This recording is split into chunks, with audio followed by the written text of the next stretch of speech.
Happy birthday everyone. So kaming mga OFW po, meron kami po na time management. Meron po kami kanyang-kanyang mga trabaho sa umaga hanggang gabi po. So sa aking part po, every morning bago po ako pupunta sa school, maghatid ng alaga ko, yan muna, magpunas muna dyan sa mga ganyan gilid-gilid at saka magmap po galing doon sa taas hanggang papuntang baba po. Yan po talaga ang part ko every morning. Syempre, pagkatapos mo na yung naliligo, nagbibihis at yan, pupunta ka na. Minsan napapagod, upo lang, relax minsan, iyak minsan, punas, pagkatapos magpunas, trabaho ulit. Yan po ang kasama ko dyan na nandyan sa baba. Yung isa din nasa taas pa din. Pagkatapos kong trabaho doon, maglinis ng hagdanan, ayan, ihahatid na si alaga sa school. Every morning po yan. Pagbalik ko galing sa school, ayan, nag-prepared na ng breakfast. So, kailangan kong kumain ng marami, inday, kasi marami akong gutom. Hindi ako kumain kagabi eh. Ayan, kasama ang kape.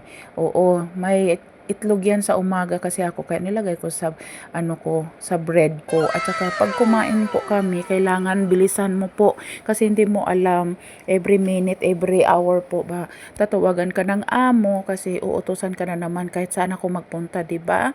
Nakikita nyo minsan na pumunta ako kahit saan-saan kasi po ako po ang utusan kung may bibilhin. So, kailangan bilisan ko ng pagkain sa inday para ka mabuhay, day. Kaya meron man akong ulcer mga inday, so kailangan ko talagang lagyan ang pagkain ang tiyan ko para in whole day or in a half day, meron po siyang magaling po, day. Meron siyang magiling-giling, day, ba sa tiyan.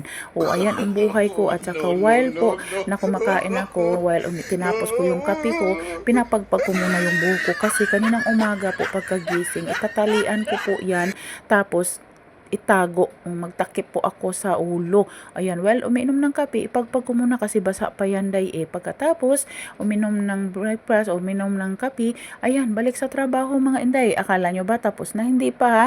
Binilisan mo yung trabaho mo kasi ayan, balik sa trabaho pagkatapos mo mag-breakfast o kahit ano ang trabaho dyan sa bahay na available, gawin mo. Hindi porkit ikaw doon ka lang, dito lang yung isa.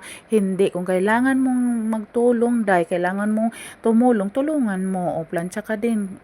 Pagkatapos, ayan, lunch po yan. Minsan, yan ang kakainin ko. Carrots lang. Nakita nyo minsan sa post ko, carrots lang. Pinipili ko yung pagkain ko kasi kailangan nating alagaan ang ating health po.